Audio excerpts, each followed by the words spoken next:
Well, the garage is open and the sun's out. It's time to do another job on the van.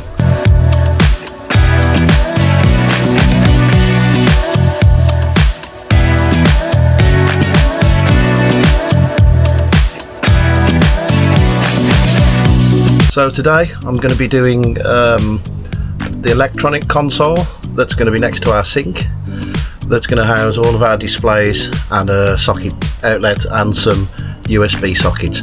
I'll take you over and show you where it's going. I'm back in the van, so let me show you what I'm going to do.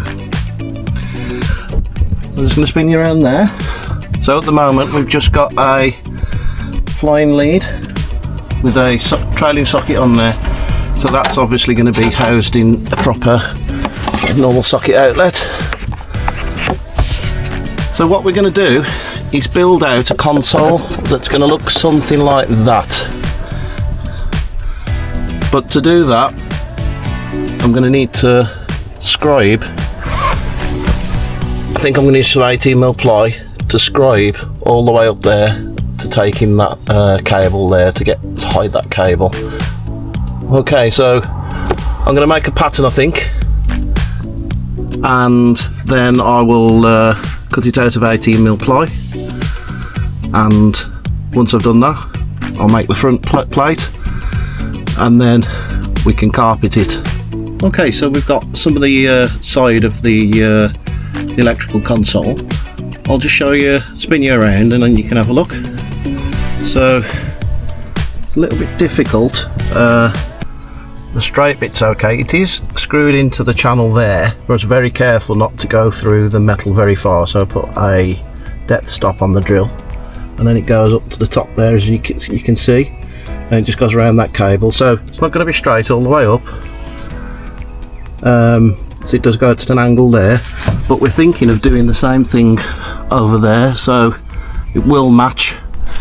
Let me show you around the side. So as you can see, it's thicker at the bottom, it goes right the way up to the top. So I'll make the front plate, get that scribed in, and then what I'll do then is I will show you before I cut all the holes out for the electrical items. Okay, so we've got our boxing installed with the scribing at the top and down the sides and down this side. It's not gone too bad, to be honest, so it's a case of now working out where we're going to put our sockets and USBs and our display units. So I think I'm going to get that started now, see how far I go. So I've just put a batten of wood against the side of this work surface to match that. This part here does go in a little bit, because so if I'd have brought it square it would have brought it closer to the worktop. I didn't want to really lose that much room on the worktop, so all I've done, I've just made it so there's enough room just to recess double socket in somewhere at the bottom, because that's the biggest thing that's got to go in. So we'll get this marked up on the table. I'll show you what you're going to do, and we'll get it all cut out and then we'll install it. Can you believe that? It's just starting to rain, so I'm going to pack the tools up. I'm just going to put them under my garage roof there, or garage door. Then I'll bring you back, show you what I've done. So I've dragged the table, and the bonus thing is that the table leg has created a furrow for some potatoes to plant in there. So that's the next job. Okay, so I've got my board marked out. What I've done, I've just marked the perimeter where I can't fit anything because there's some wooden battens that hold it down. So, and I'm going to lay the things out. So I've got a standard UK 230V socket, and I've also got a light switch that's down there at the moment. So the light switch does the spotlights in the van, so I've got a double light switch for that. So I've also got this triple USB outlet, so it's got a USB-C and two USB-B's fast charges. I've also got the Renogy shunt battery monitor. I'll just show you that. Okay, so there's our display for our battery shunt, and there's our inverter switch that's going to go in as well. If I have got enough room, I'm going to stick this in, which is a 12-volt accessory socket, and I also need to put a switch. So it's one of these automotive style switches, which I'm going to use to put some LED strips in at a later date. So I'll get all this laid up, see what I can fit in, and then once I've got it laid out, I'll show you what I've done, and before I cut the holes in.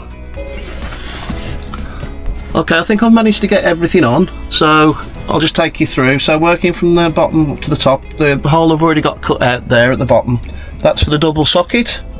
Just above it we've got our USB outlet, and next to that we've got our 12-volt accessory socket. Above it here we've got our light switch. Above that we've got our switch for our LED strip, and then over on the right there we've got our inverter switch and our display for our shunt to see how much power we've got in our battery. So should be able to see the battery charge, the state of the charge, if we've got something on top of the worktop, and should be able to get to the light switches, because if there's something on top of the worktop, it's just a matter of reaching round, because they're going to be the easiest thing to get. So I'll get all that cut out and then I'll bring you back. Okay, so I've run out of steam and energy, so I'll show you what I've done. Okay, so from the bottom we've got our 230-volt AC socket that's connected to our inverter. We've got our USB switch. It's not connected yet to USB-Bs, USB-C. We've got an accessory socket. We've got our light switches, those are wired up. As you can see, we've got a switch that we're going to use for our LEDs. That's not wired up. We've got our inverter switch, the remote switch to power up your inverter remotely. So that's up there, and right at the top there in the green you can see the Renogy shunt display. So all in all, quite nice. I've tried to make it so if there's something plugged in you can still turn the light switches on, or you can still see the your power. So we might keep something here, you see, but I think that's worked out quite well. We're just going to finish it off, because obviously it's not going to stay in the bare wood. It's going to have a finish on it.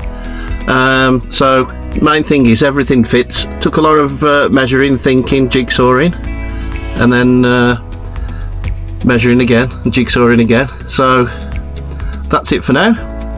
Well, what are we doing then, Mark? What's right, today's work? So we're going to take everything apart, carpet the console area, and then I can finish wiring up the bits that ain't wired up, and I'm going to fit a socket and some USBs at the back of the van as well. Yeah, I'll just take you around. So just here, the back end here, you can already see there is the, well, two of those cupboards is the electrical cupboards, and so we're going to have them sockets and a few bits and bobs that side, just so that it's all together. It's easier to wire and put in, isn't it? Yeah. Put in, install. Just a matter of I'm just going to carpet the end bit there while it's on, and then as you can see, Mark's taking a few bits apart so I can do more carpeting, because we all know how much I love carpeting, don't we? Carpeting and painting. You love carpeting Karen, don't you? Carpeting Karen. Karen Carpenter. You'll have to be Electric Eric. Sounds good. Okay, so hopefully our last two bits of carpeting. So I'm going to carpet this side already on, and then I'm going to do the fascia separate. So first we're going to cut some carpet, glue on this, glue on the carpet, stick it on, trim it, use my favourite tuck tool.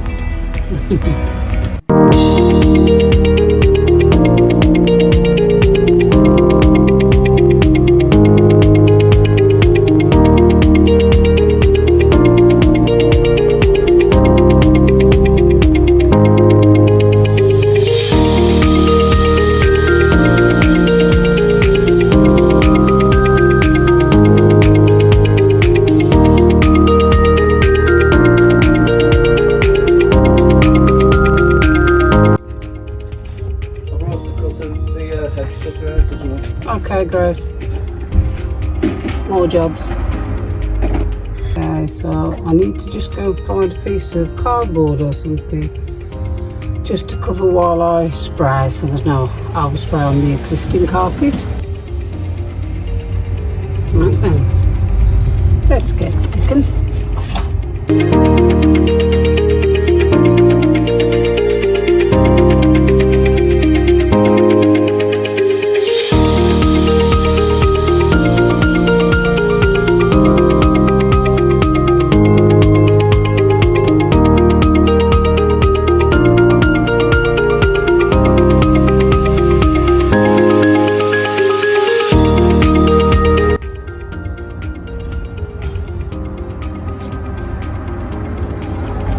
Always check you got it the right side.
Okay, so Beck's just there doing some work on the console, and I'm going to be fitting a socket.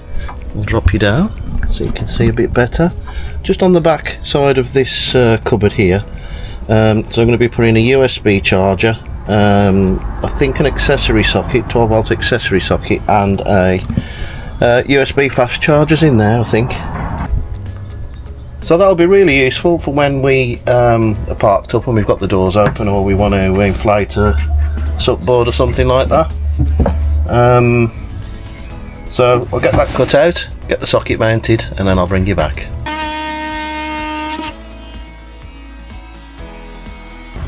Mark's wrecking stuff. Yeah. Came in like a wrecking ball. Got a hole in the cupboard. Yeah. So,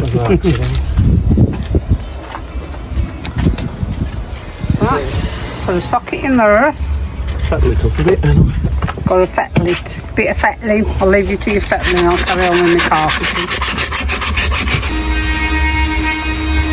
Mark's being noisy, so come out here.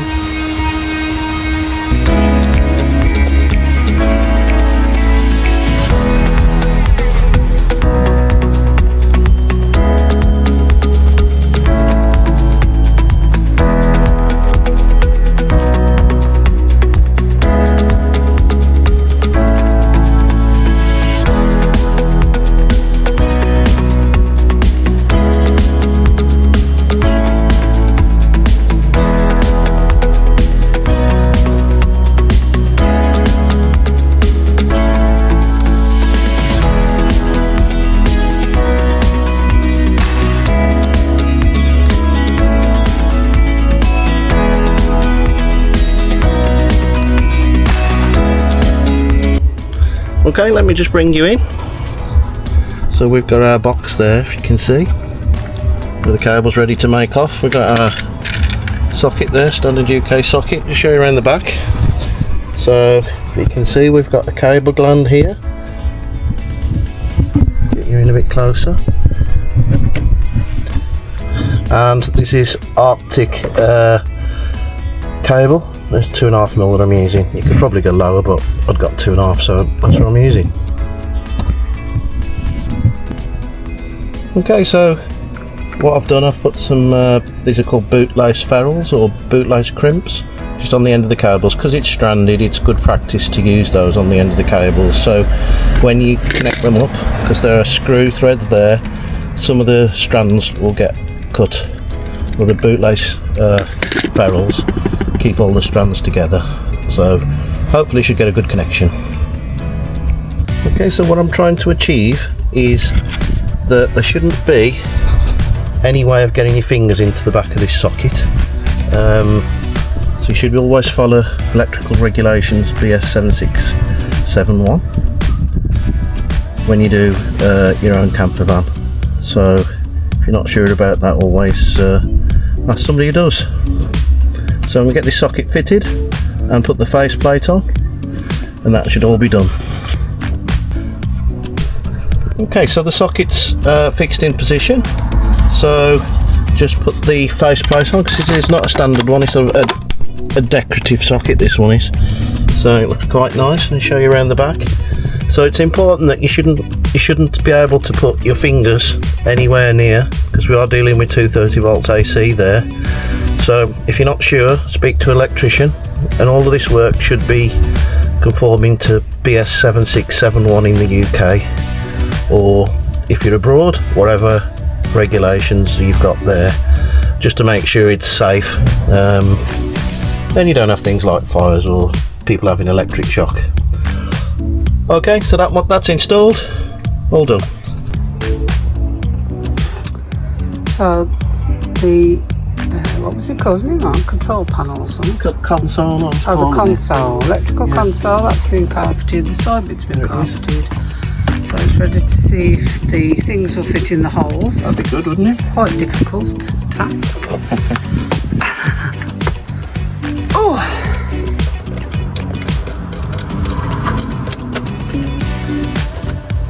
Well, that one fits. That's good. So we'll have to flyer. I remember this one being a bit tight.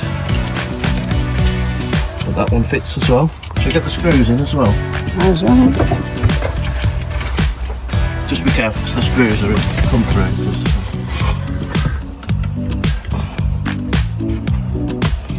I've run out of Diddy screws, that's the trouble. No more Diddy ones? No. Do you think we'll make it to the end without buying any Diddy ones? It's going to be a now, isn't it? I think they can stretch to a packet of screws, but yeah, these are the next size, the length up. I've just run out of the small ones, the short ones. So, in case you're from other parts of the world, Diddy means ickle. Ickle. I knew it'd come up with some other words for you. Small little.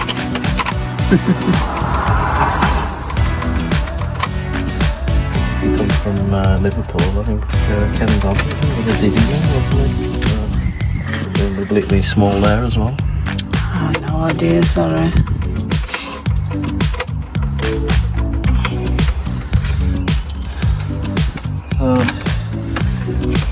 You gotta show us what you're doing, Mark. So I'm just tightening this this light switch to in. Would have been easier if I'd have connected it up and then screwed it in, I suppose. I feel like making everything harder for myself. Yeah, I was thinking. And then a light switch. Lovely. Now, that's going to be easy, because that's just the USB. These was the ones that was a little trickier. So the reverser switch weren't too bad, because it's I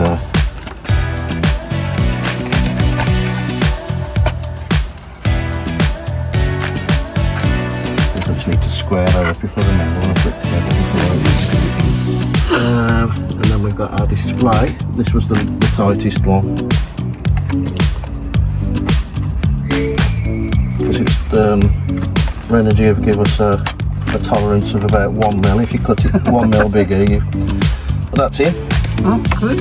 Yeah. One to go, folks. What we're looking at now is that little switch, and isn't we'll it? be 100%. So we'll just show you. That's going to go on there. I'm going to get my act together. It'll go on there like that. Like that. Last one then. And little switch. Ooh, jolly good. Oh, that's good, isn't it? Place for that. Yeah. Very good. Yeah. Can't wait to see that put in, Mark. So hurry up, will you? So Mark will get all that wired in, connected up, and then fixed onto the wall, and we'll see how it looks. Lovely. Okay, so it's the end of another day. So I'll show you what we've done. I'll spin you around. Right. So at the back of the van, we've now got USB sockets. So we have quick charge USB-B, 2 of those, USB-C. We've got our accessory socket in case we need to blow up a paddle boards and on that kind of thing. We've got our 230 volt socket, main socket there. So all of that's ready for when we go on our adventures. So bring you around to show you the console. So over here we've got our UK double socket. We've got our 12 volt accessory socket. We've got our USB-C and 2 USB-B quick charges. We've got our light switches, back of the van, front of the van. We've got this switch here that is going to go to, this wire is going to go to an LED at some point. Over here we've got our inverter switch, and at the top we've got our shunt display. Let me just bring you in closely so you can just see just going to be squared up a little bit, some of them.